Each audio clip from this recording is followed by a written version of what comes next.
Mr. Fulbright, we're waiting for the attorneys to log in. We've got our Zoom up and running and our live chat. We had some difficulty with the live chat earlier this morning. Seemed to be squared away here now. We have a full sentencing docket at 11, and we have a very full landlord-tenant docket set starting at 1:15, so we're going to be busy. Mr. Fulbright, your attorney, Lori Hines, I didn't see if she was available this morning. I asked the chief public defender to be here, as well as your probation agent, Matt Huff. Ashley, can you hear me? I'm going to ask you to unmute your mic. Sorry, I can hear you. I was trying to get my speaker up. All right, are you Ashley Lowe? Yes. All right, you're in the right place. You're a little early. I'll put you in the Sorry. waiting. Don't need to apologize. If you're here early and your lawyer gets here early, we can get started early, but you are in the right spot. I can see you well, and I'll put you in the waiting room. Don't go away, okay? Okay. All right, I'll see you in a bit.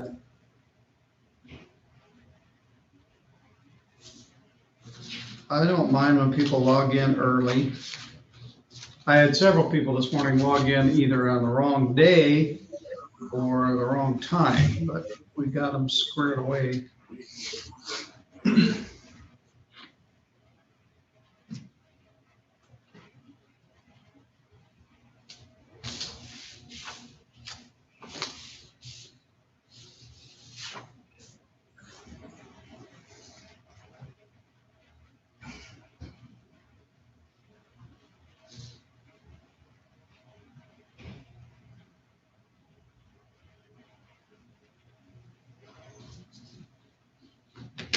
Well, Mr. Fulbright, I'll put you in the waiting room again while I'm waiting for the lawyers to show up.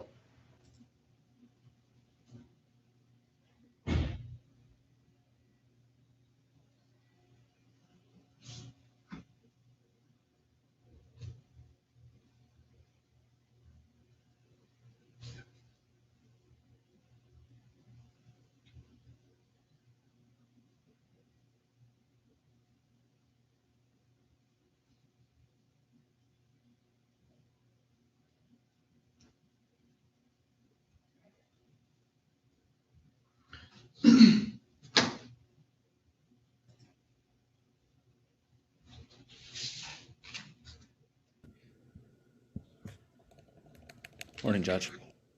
Good morning, Luke. Which case are you here on? Jessica Kiefer. That must be a Judge P case. I don't have it on my docket. Oh, did I do this where I just assume? Yeah. Yeah, maybe it is Judge Patterson. You're welcome to get in on any of my other sentences if you'd like, but he may be waiting for you. I'm waiting for Keith and Matt on a PV arraignment here. Okay, if I see him on the other side, I'll Send him over here, all right? All right, thanks. All right, we'll see you, Judge. Bye.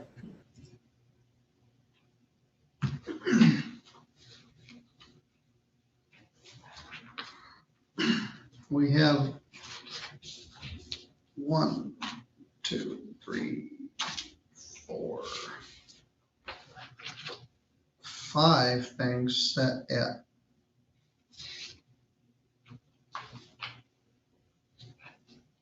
11. Well, the parties indicated they'd be here at 10:30 this morning, but they're not here yet. So I'm here.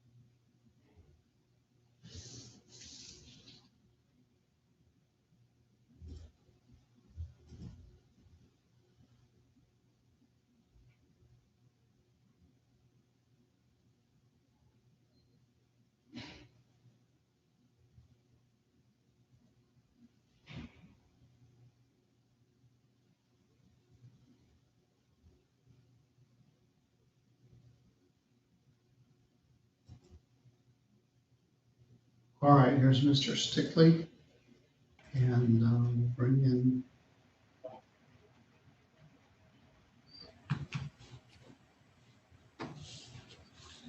Good morning. We've got Nicholas Fulbright here.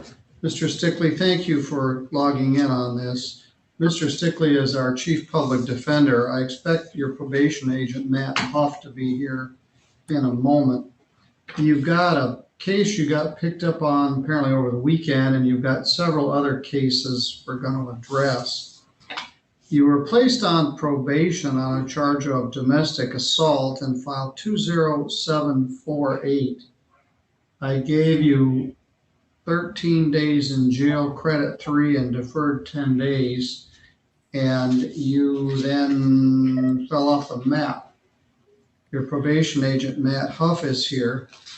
We had a probation violation hearing set for May 21st, and you didn't show up, and we issued a warrant on May 28th. So let me ask a couple of questions, Mr. Fulbright. How did you get arrested this weekend?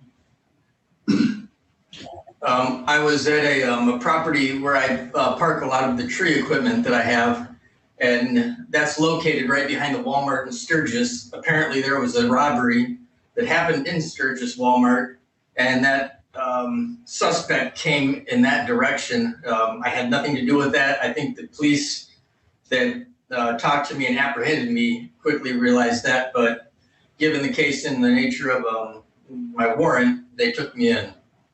Okay, so you just got picked up on the warrant.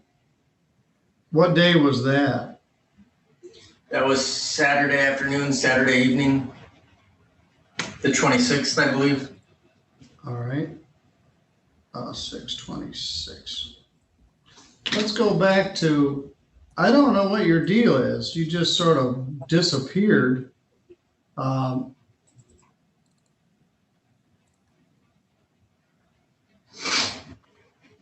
thought I had this up.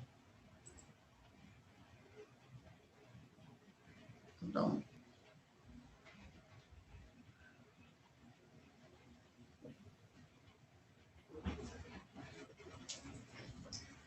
All right.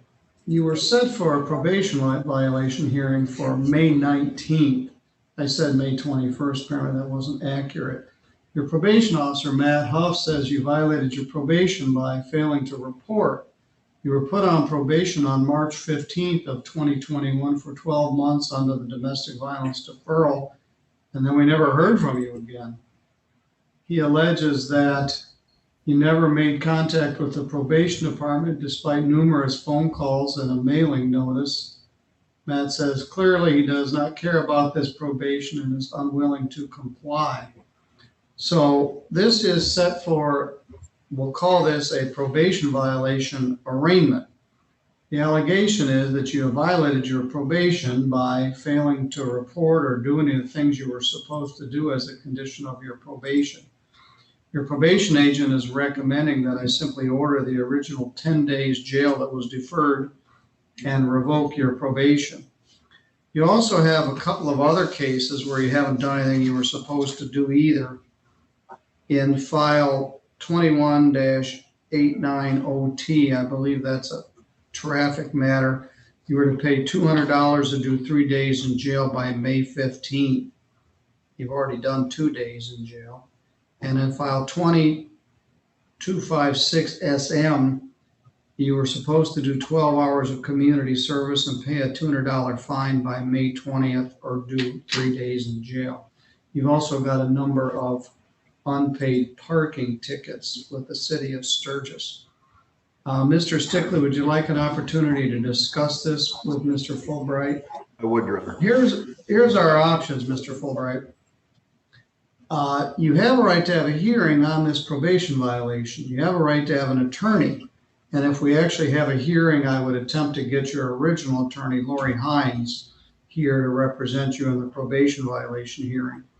At that hearing would have to be established beyond a preponderance of evidence, beyond probable cause standard, that you violated your probation by failing to do anything you were ordered to do or report. you would be entitled, as I said, to have a hearing on that, although you don't get a jury trial on a probation violation. You would have the right to counsel and you'd have the right for the matter to be proven. You've also got these two other matters where you were supposed to do things and didn't, and what I'm probably going to do with those is just wipe them out with jail time. But the issue is whether you're willing to plead to the probation violation or whether you wish to have a hearing. And I'm going to let you talk to the chief public defender in a breakout room. And I'm not sure what happened. You just waited around to get arrested. Anyway, I'll let you talk to Mr. Stickley, and then I'll see you here in just a couple of minutes.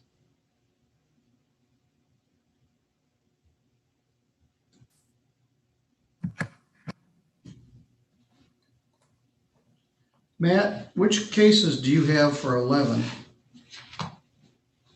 I believe I don't have any. I don't know if he's still on your docket, but we tried to reschedule it. It would be, hold on one second here.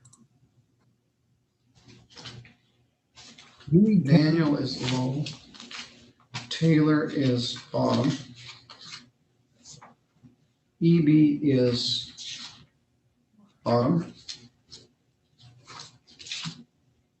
Henderson is nobody. And Eric Lard is not yours. Which one did you try to reschedule? His name was, I have his last name, YYYYY-Andrews. Yeah, I think he got a different attorney or something. I'm not sure what happened.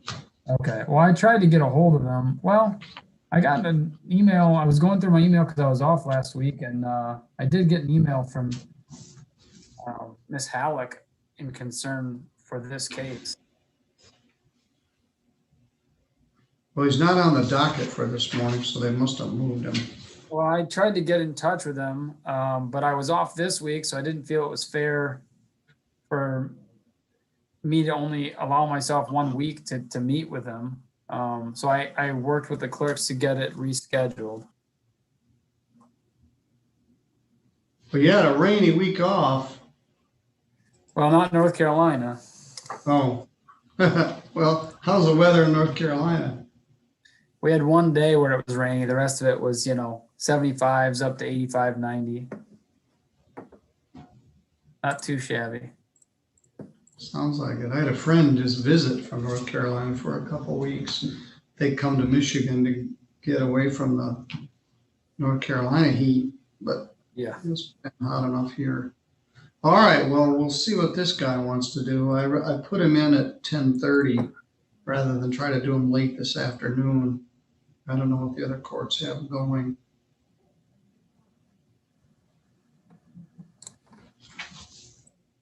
I do have one of my 11 o'clock cases here early, so if I can get the parties here on that one, we can start early. You know which PO has that case?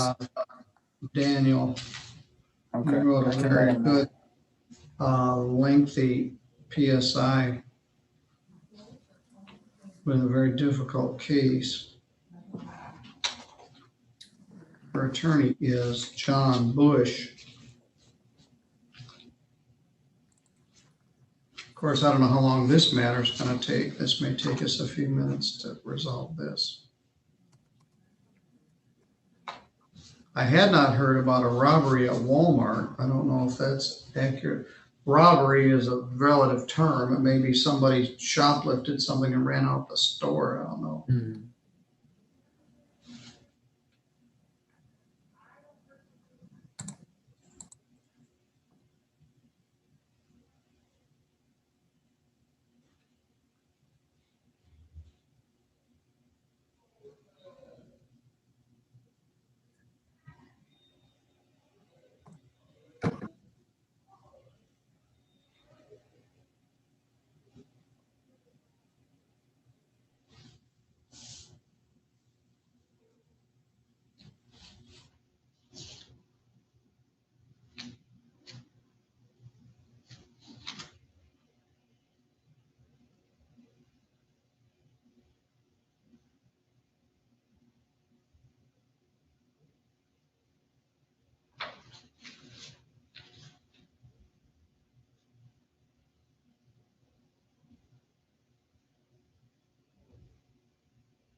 Well, we may bump right up against 11 o'clock before we finish this.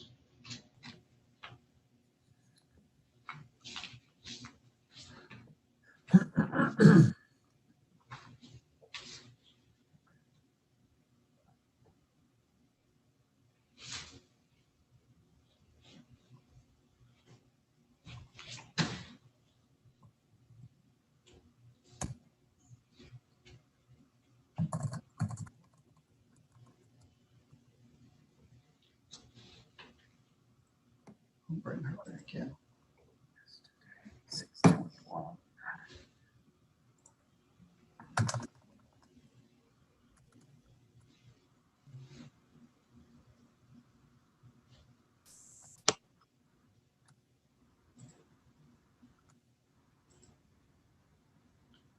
Ashley, just wanted you to know I haven't forgotten about you. We're working on another matter.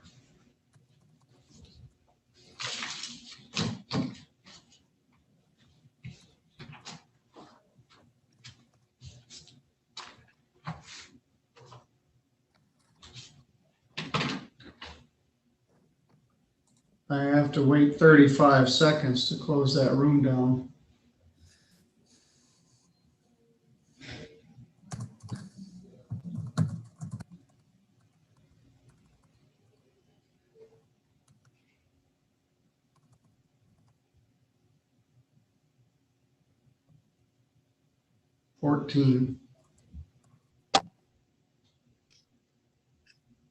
Ashley, I didn't forget you. We're still working on another matter. Put you back in the waiting room.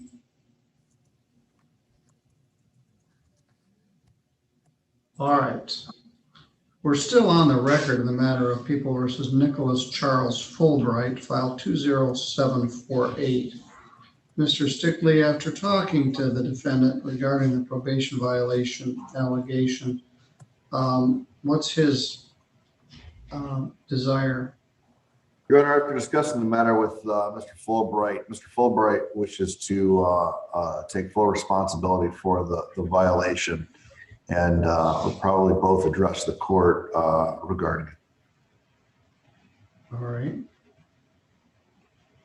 Mr. Fulbright, you do have the right to have a hearing on this, as I indicated. Either Mr. Stickley or your original attorney, Lori Hines, could be here to represent you. You also can simply admit the violation. It isn't going to be very hard to prove it. You just sort of disappeared, and this case is old. It happened in April of 2020. We didn't get the plea down until March of 21, February, and then you missed some dates. Matt, essentially, once Mr. Fulbright was put on probation, did you have any contact with him? No contact with Mr. Fulbright. All right. Mr. Fulbright, do you admit that you violated your probation by failing to contact your probation agent or report or do the things that were ordered as part of your probation? Yes, Your Honor. All right. What happened? Well, I think you said it best. I simply fell off the map after we spoke last time. And I think that's been something that's kind of been in my life kind of recently with some of the addiction issues that I have. It seems like a lot of my relationships, jobs, if you will, belongings have just kind of fallen off the map, coupled with this drug addiction that I've got. So accepting that I did fall off the map and not report to probation and fulfill those requirements, in a way, it's a breath of fresh air to maybe sweat it out, if you will. All right. So, what are you struggling with, opioids or meth? The meth. All right. And that's what we had discussed earlier. Mr. Stickley, he's pretty upfront about this, which I appreciate. First, before I ask you your comments, Matt, is your recommendation the same? We simply revoke the probation, give him credit for the days he served, and they do the balance of the original deferred days? My recommendation would remain the same in regards to this case, although I'm not sure how you'd like to handle the other cases that are pending, it sounds. I'll do those here in a minute. Mr. Stickley, what would you like me to know? Your Honor, after discussing the matter with Mr. Fulbright was extremely forthright about sort of what's creating the dilemma that he's currently in. And it's clear it's a meth addiction. He knows it. He doesn't deny it. He's trying to take responsibility for it in ways, but really, I think by and large, he's reaching out for some support or help. Mr. Fulbright mentioned to me, and he alluded already up to the court on the record, that he's not opposed to doing some time, quite frankly, in jail, because he knows when he's in jail, he doesn't have access to meth. And he feels that getting some sobriety time can maybe help him get some resources that he knows he needs once he's released. I know that jail probably isn't always the greatest, detox facility for that, but he's willing to take responsibility for his actions in this case and any other case he's got pending. And is quite frankly asking the court desperately for help. Mr. Stickley, sometimes when I'm talking to people that are coming down on a meth vendor, they're very difficult to talk to. You seem quite measured, willing to accept responsibility. Are you going through any sort of withdrawal right now that would affect your ability to make a knowing and intelligent decision? No, not that I'm aware of. All right. Well, this probation was a flop, to be sure. I'm going to order 13 days, credit 5. Probation is revoked. I'm going to waive the fines and costs, which we're not going to collect. That's going to be concurrent with your other 2 cases, 2189 OT and 2025 6 SM.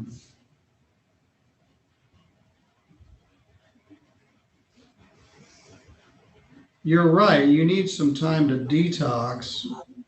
I don't think 8 days is enough, but you were told how many days were deferred at the time of the sentence. Then you had some DWL. You basically, because of your addiction, you didn't do anything you were supposed to do regarding anything. 2189 OT. You were to pay $200 for 3 days by April 15th. What I'm doing here is wiping out what you owe me. It's kind of a blessing for you.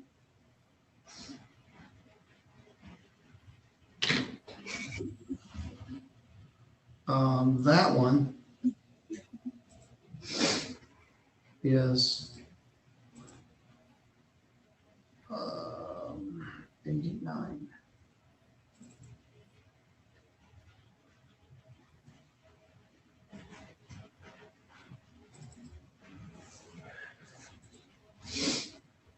Is a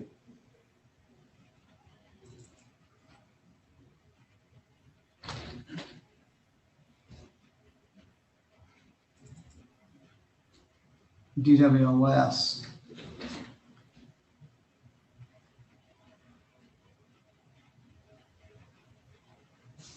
I'm going to order 5 days, credit 3, credit 2, even 3 days to serve concurrent with the other case.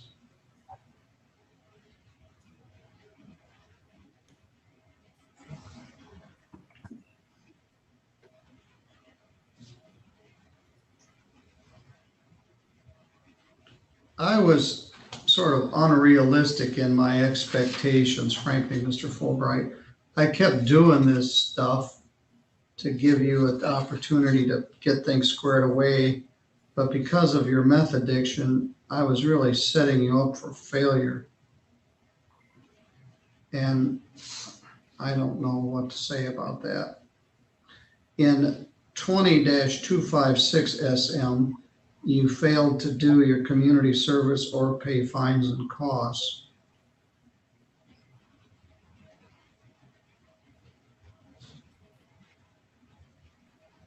Another driving suspended.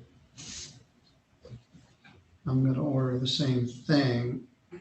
5 days credit 2, leaving 3 days to serve. I'm going to wipe out the fine.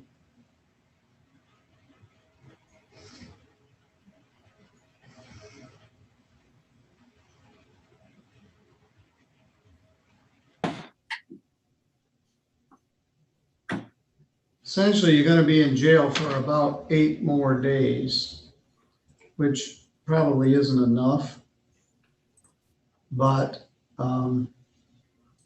you also got some parking tickets, which I don't have the authority to resolve with this.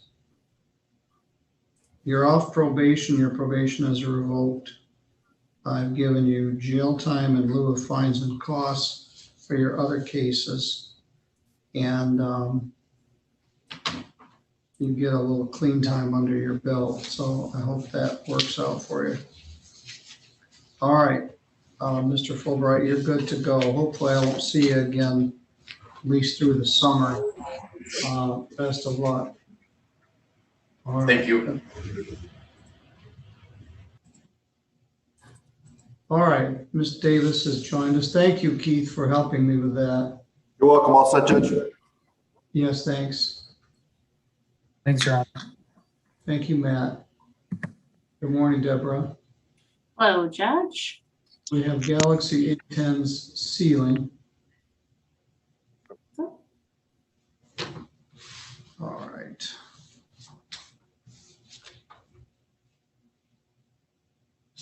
This is that you, Eric? Is that Austin? This is Austin. All right, okay.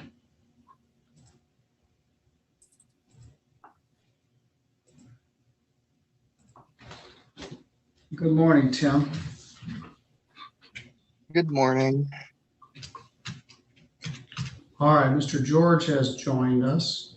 Mr. Frazine has joined us. Ashley Lowe is here.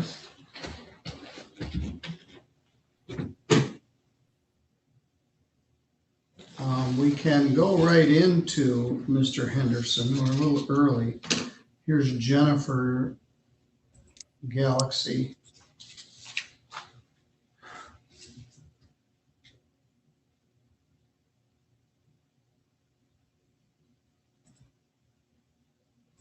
Good morning, Daniel. Morning.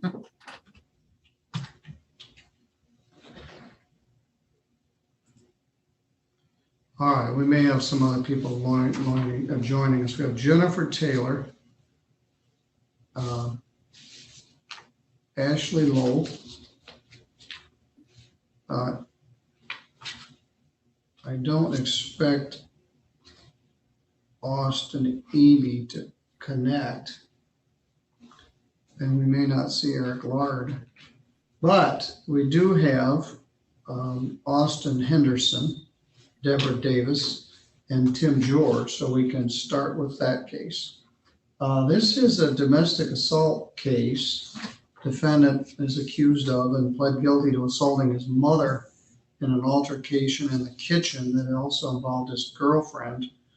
I'm not quite sure what to do with this, so I'm willing to listen to any good suggestions people have. Mr. George, what would you like me to know? Well, thank you, Your Honor. And as the court is aware, this was a case where my client pled with the understanding that he'd be eligible for consideration for a deferral.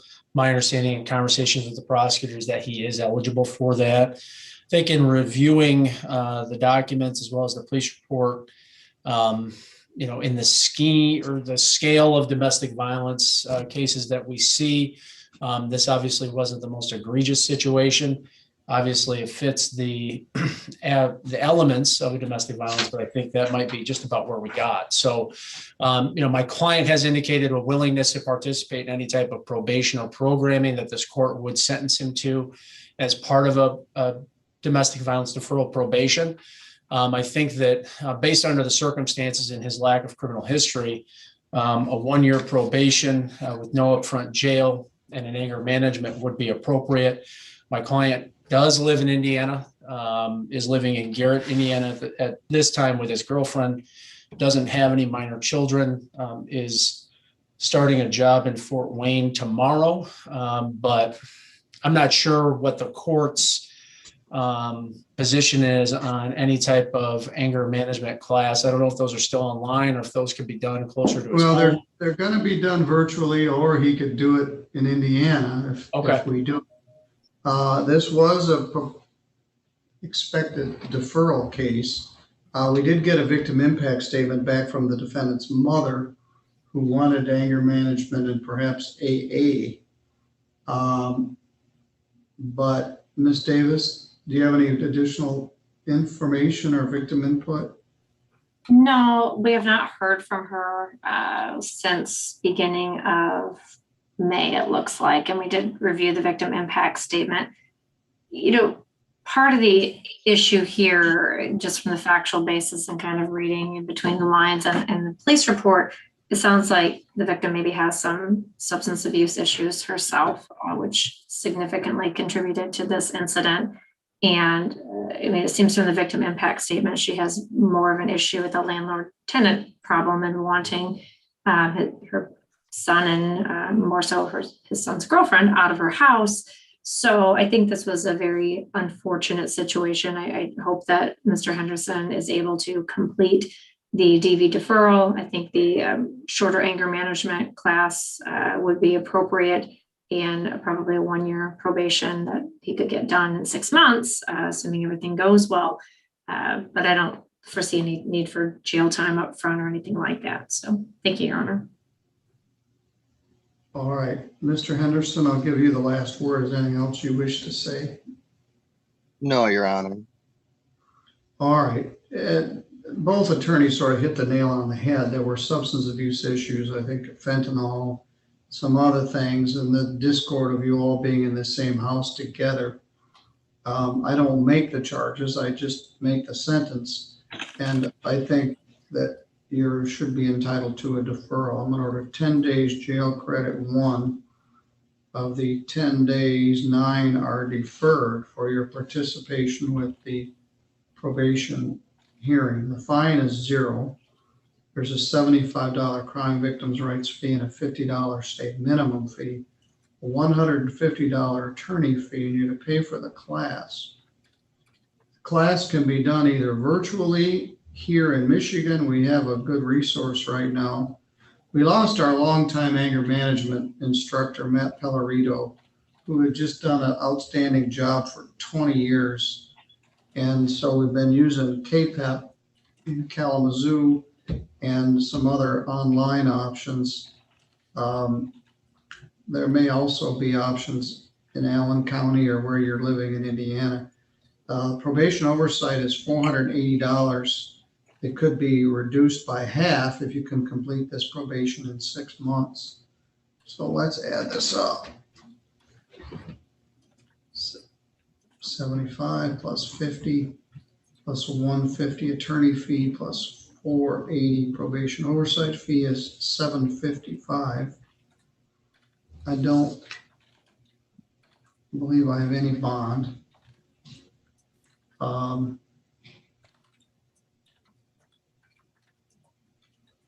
I'm going to order anger management, no assaultive or threatening behavior, no alcohol, no controlled substances. I'm not doing any testing. May do classes in Indiana or virtually in Michigan. Virtually. All right.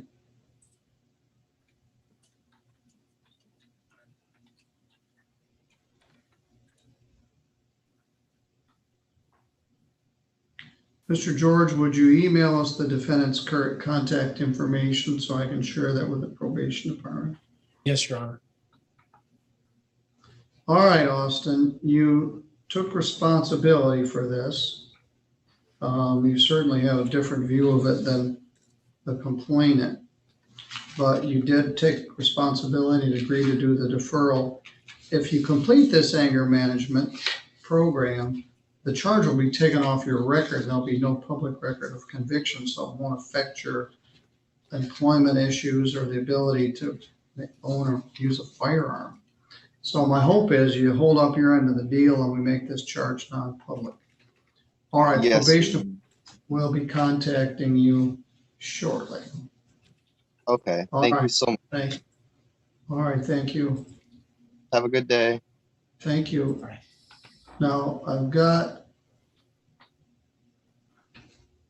Ashley, are you okay? Yeah, sorry. No need to Just- apologize. Are you still on your chemo? I'm actually having to go, they want me to go to Ann Arbor and do this stem cell treatment that it's gonna put me in the hospital for a month to 2 months. All right, well, let's just address this very difficult case. This is file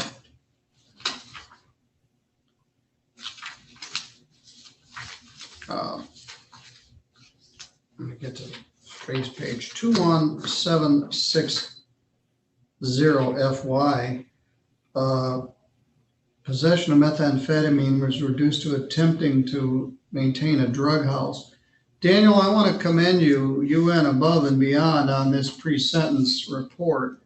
It's lengthy, it's thorough, and we share the same struggle as what do we do?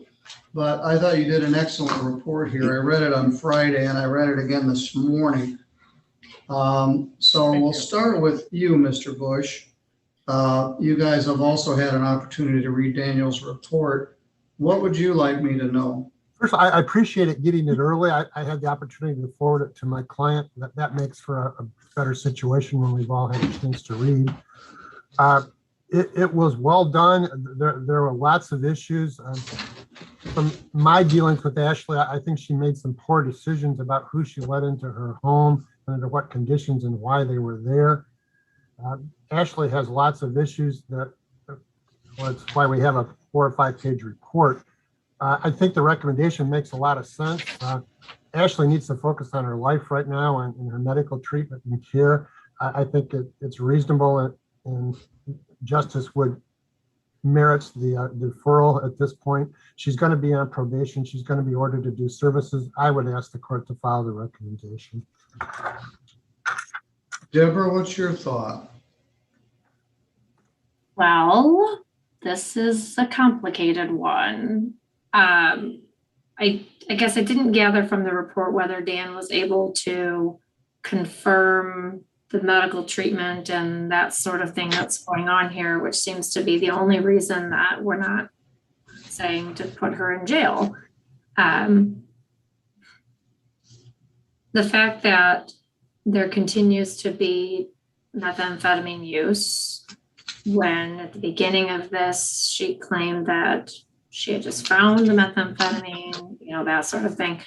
I get that she's under a lot of stress and, medical issues, but that doesn't negate the fact that she continues letting people into her home and using drugs. So if you put her on the probation, what's going to happen when she violates? If she violates, are we still going to have the same excuse of, well, we can't do anything to her because she's in medical treatment and we don't want the liability? I don't know. I guess I would want confirmation from the doctors treating her of what her treatment is actually. Is there a stem cell treatment that she's going to be doing at U of M? And I guess I support the 90 days jail being hanging over her head. We keep having problems out of that household, and it's not fair to her kids who get dragged along with this, and CPS wanting to keep the kids seeing their mother because they may not have a lot of time to see her, but she's also digging her hole much quicker by using methamphetamine if she's got these significant medical issues. So I guess I leave it to the court after all of that. Thank you. Daniel, Well, I did put confirm it in with your Mr. Keith- recommendation. I did confirm with Mr. Keith about the medical issues. And as CPS agents go, he's really gone above and beyond, I believe, trying to address the needs as well as the particulars of the situation, which are very difficult to say the least. I agree it'd be a totally different recommendation, I think, if she didn't have the situation she did with the medical stuff going on. She does have, I think, possible procedure going on. I have not confirmed that, but I do know that CPS was looking into that, and she could be gone for a month or 2 months at U of M with some experimental procedures or tests and medicine, I guess. So that is a fact also, which obviously she can't do from jail. Do I think she merits a big chunk of jail? Yes. Do I think that's a feasible situation? No. I don't think she's being honest, and you can't excuse that away because of her medical conditions. But I think after talking to everybody concerned, I think this is the best case recommendation I could come up with, Your Honor. Thank you. Ashley, my concern is your lack of candor. Daniel was concerned, and I'm concerned about your minimizing the whole drug addiction issue, and that you're just a passerby or a casual user or victim of circumstances. My sense is got you right by the ankle, and it's the last thing you need at this point in your life as you're undergoing these very difficult treatments. Let me ask this, is Abigail still in the house? Nope, Who's there? it's just me and the kids. All right, well, that's a plus.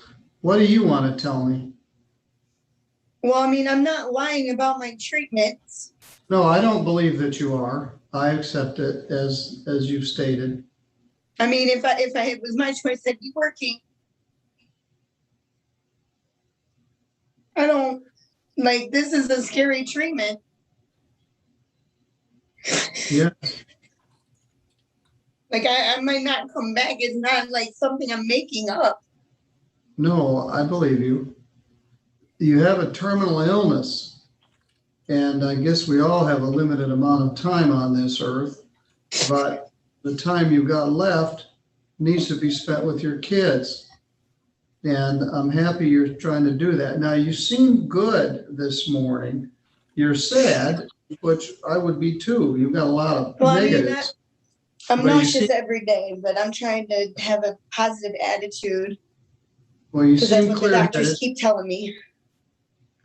But Deborah raises a good point. What happens if you violate? What do we do then? I guess we'll cross that bridge when we get to it. I can tell you the jail administration doesn't really want you in the jail. It's not good for your health. Your immunity is compromised. They don't have the ability to provide the level of medication and service that you need. But it's also not a get out of jail free card, just like being 7 months pregnant. The jail doesn't want pregnant ladies in there as a rule, but under certain circumstances, I've placed them in jail for their own safety and the safety of the child. But Daniel went on for many pages and gave us a pretty comprehensive understanding of you and the offense, and I feel much more qualified to do this sentence, but I don't have any better answer. I mean, I'm sorry I wasn't thinking about doing background checks on somebody moving in, thinking that she was here to help me. I just got told it was stage 4 Yes, I understand. when she moved in. I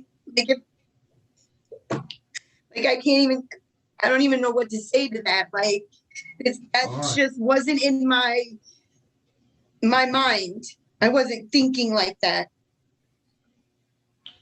All right, I'm gonna order a 12-month probation, 90 days jail, credit 1, giving 89 days to serve. Of the 90 days, 89 are deferred. You're to cooperate with CPS. You abstain from alcohol and any controlled substance, including methamphetamine, and you take a test as directed.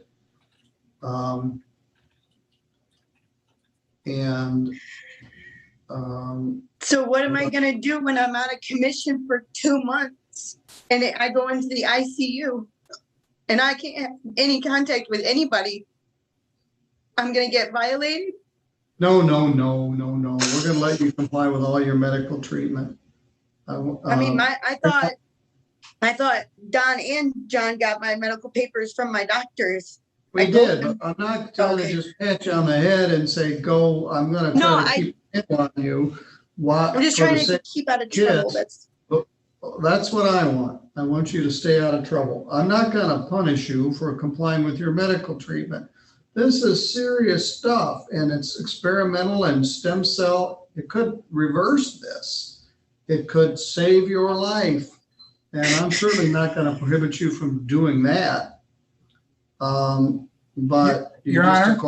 Yes. Ashley, do you or do you not have a medical marijuana card? No, I didn't think so. I don't, but they said I can't have anything in my system at all for this treatment. It wouldn't have mattered if I had a marijuana card. Right, but once you come back, is it the doctor's notion that you'll be able to use marijuana again for your nausea and stuff? They told him, yeah.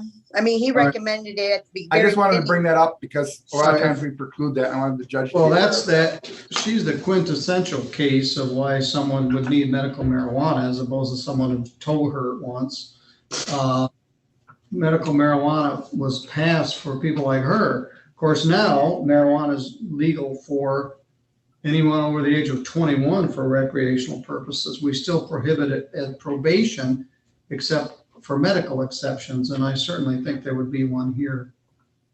All right, so you're not to use any alcohol, you're not to use any controlled substances unless prescribed. The fine is $0. I'm waiving your attorney fee. I'm even waiving your probation oversight fee.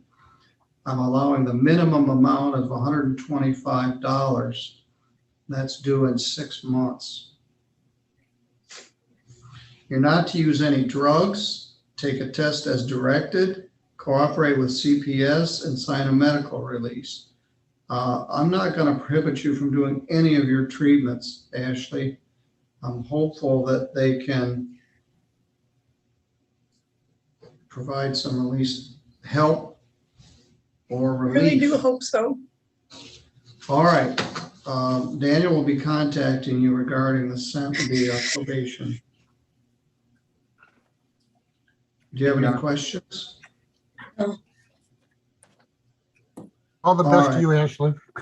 Thank you. The people that were your friends aren't your friends, and I guess you're now finding out who is your friends. Yep. All right, right now you're on an island, and I hope you get as much help as you can. All right, you're good to go. Thank you. Thank you. Okay.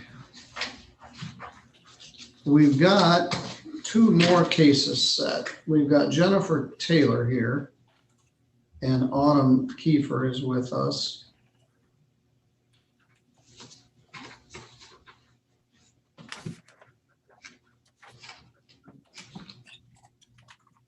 Ms. Taylor is represented by Paul Gibson. This is file 21604SD, People versus Jennifer Taylor. I had also dealt with Ms. Taylor in a landlord-tenant proceeding and knew that she was in a residential treatment facility. Autumn was frustrated in her inability to contact Ms. Taylor, but this morning we got confirmation that she had completed the treatment program that she was in, and that certainly would alter Autumn's recommendation. This is file 21604SD. The defendant pled to a charge of impaired driving. Her blood alcohol was 0.139. Mr. Gibson, what would you like me to know? Your Honor, the defendant is participating in intensive outpatient therapy 3 times a week for a total of 9 hours at Parkview,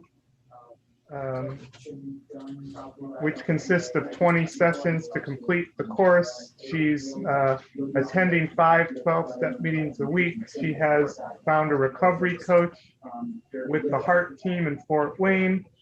She's also found. Just a minute. Autumn, would you shut your door? Daniel's.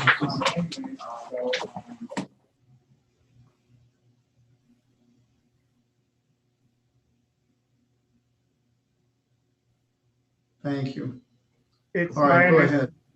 Thank you. It's my understanding she's found full-time employment, and she will also be attending outpatient group therapy and working one-on-one also at some point with a therapist, apparently. So I believe that she is making efforts, serious efforts to address her problem. I guess she may have gone over and above what many other many defendants don't take the proactive steps that she's taking. So I would ask the court to consider all this in her sentencing. I think she's really put forth the effort to show that she understands she has a problem. She's trying to help. And I believe she's hopeful that through other methods than jail time, she can be held accountable for this. Thank you. All right. Jennifer, could you turn your camera back on? I know some of this because we talked about it in the context of the other case. But why don't you recap what you've done since you got arrested for this in March? So I've completed the inpatient 30-day treatment at Avenues Recovery. I also am enrolled in the IOP intensive outpatient program. I'm about halfway through that. I have, after that, I'm going to do OP. I also do 5 12-step meetings a week. I have a sponsor, a recovery coach. I've started step work. I also have obtained a one-on-one therapist.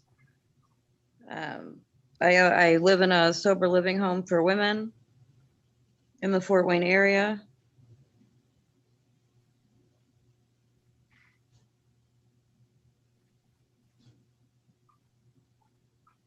When Mr. Gibson said you've done above and beyond, he really has. And you didn't do this for me.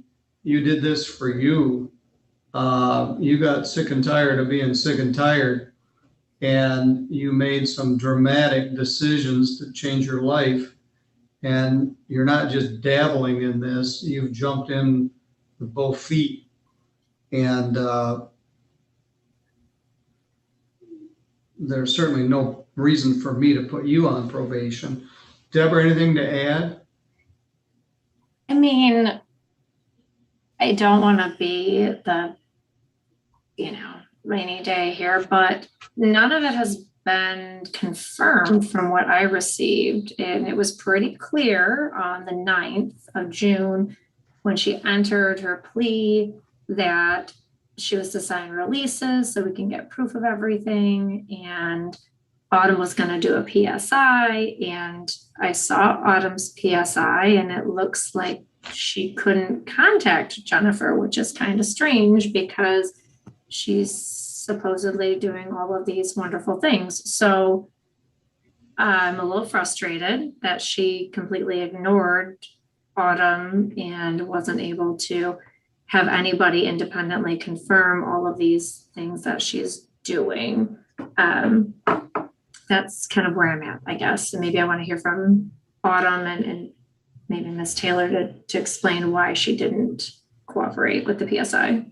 There were 2 parallel things going on. There was a landlord-tenant case where she had a couple of hearings when I talked to her virtually from the treatment facility. And then also saw the sober living house that she was in. So I knew some of that. So it may have been the right hand, not knowing what the left hand was doing. She didn't miss any of her landlord tenant proceedings. What happened, Jennifer? Why couldn't Autumn get a hold of you to prepare this screening report? So since the last court date we had for this on the 9th, when I did plead to the impaired driving, I've signed releases with Parkview Behavioral Health, and I've also sent my therapist there, his information to Autumn as well as Mr. Gibson. So those releases has been signed since our last court date, as well as I've talked to Autumn twice over the phone since our last court date to touch base with her. I've sent her an extensive email. I've given her a certificate as well as a letter from Avenues Recovery stating my completion. I've given her an updated address as far as the sober living facility that I'm in. So I have had contact a few different times with Autumn since our last court date where I was going to provide it. Autumn's report was dated June 7th. It's now June 28th. So, so let me do a little bit of updating here. All right. I was off on Friday as I'm magistrating, so I've been on call since Friday. I've been out of the office on Friday. Ms. Taylor sent me an email on Friday night, June 25th at 5:37 in the evening. Of course, I didn't check that email until Saturday.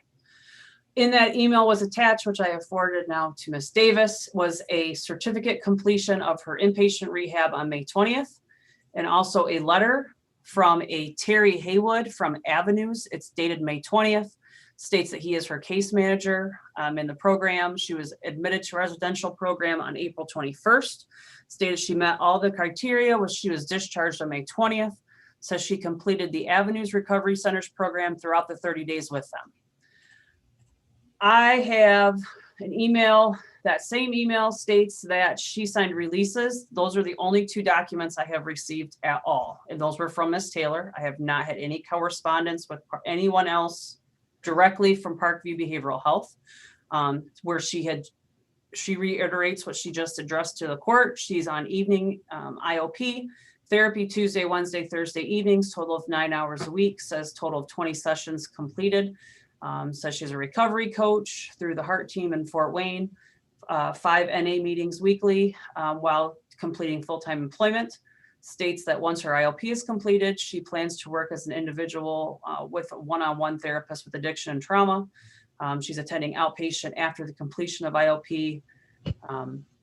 Ms. Taylor, after I started corresponding with her before June 9th, I had no correspondence with Ms. Taylor. I had called several times, sent correspondence, which was going to a Sturgis address. Obviously, Ms. Taylor was not there. She was attending inpatient in Fort Wayne. So I did not have any contact with Ms. Taylor prior to our original sentencing date. This date was then set out for today because Ms. Taylor had stated that she had given all of these documentations to her attorney, which the court had not received.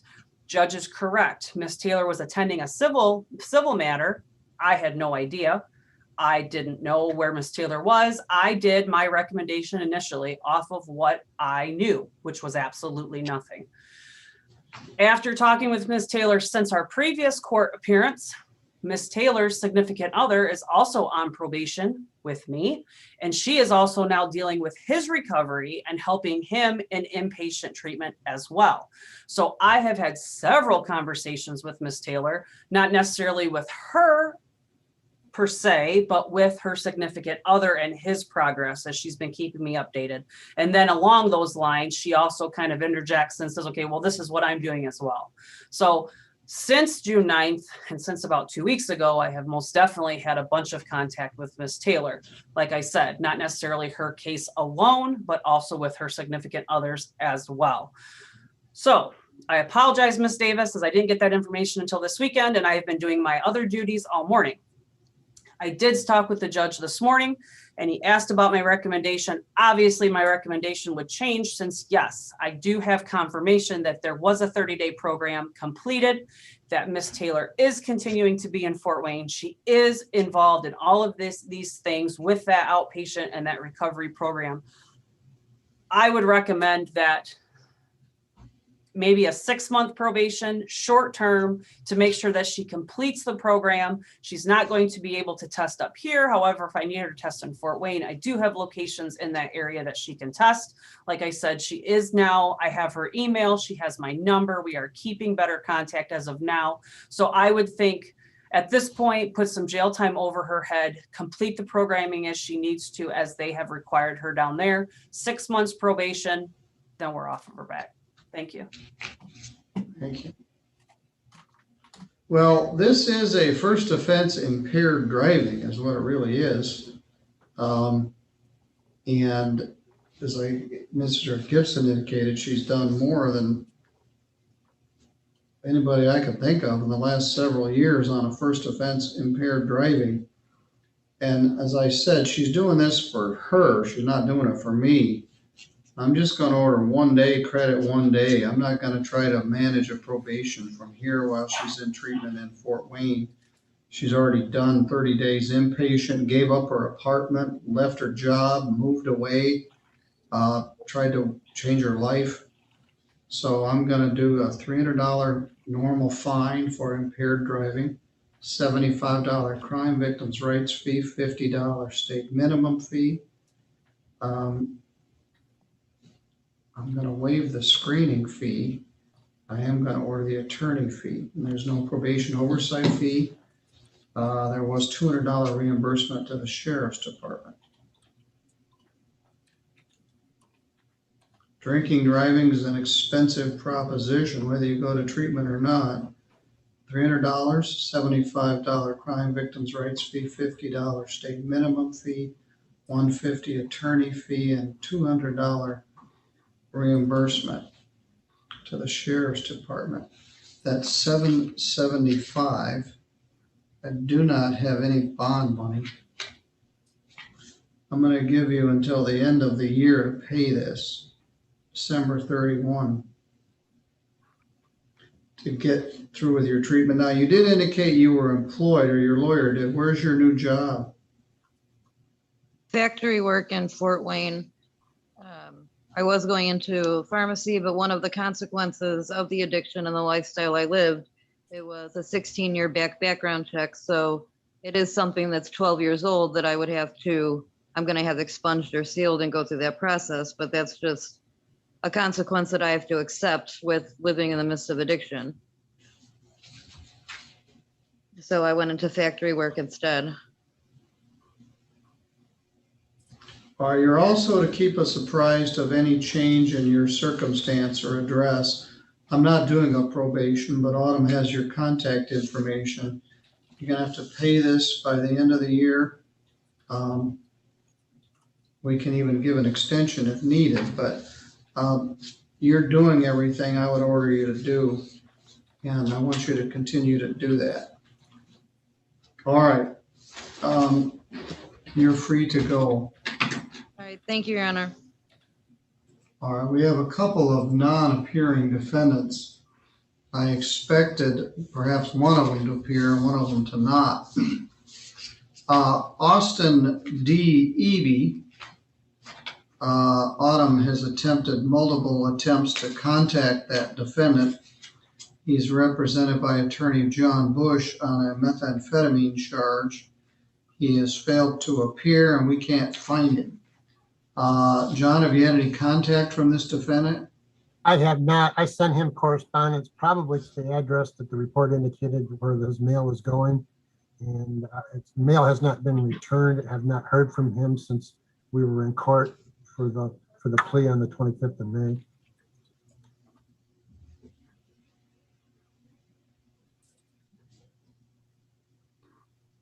No bench warrant?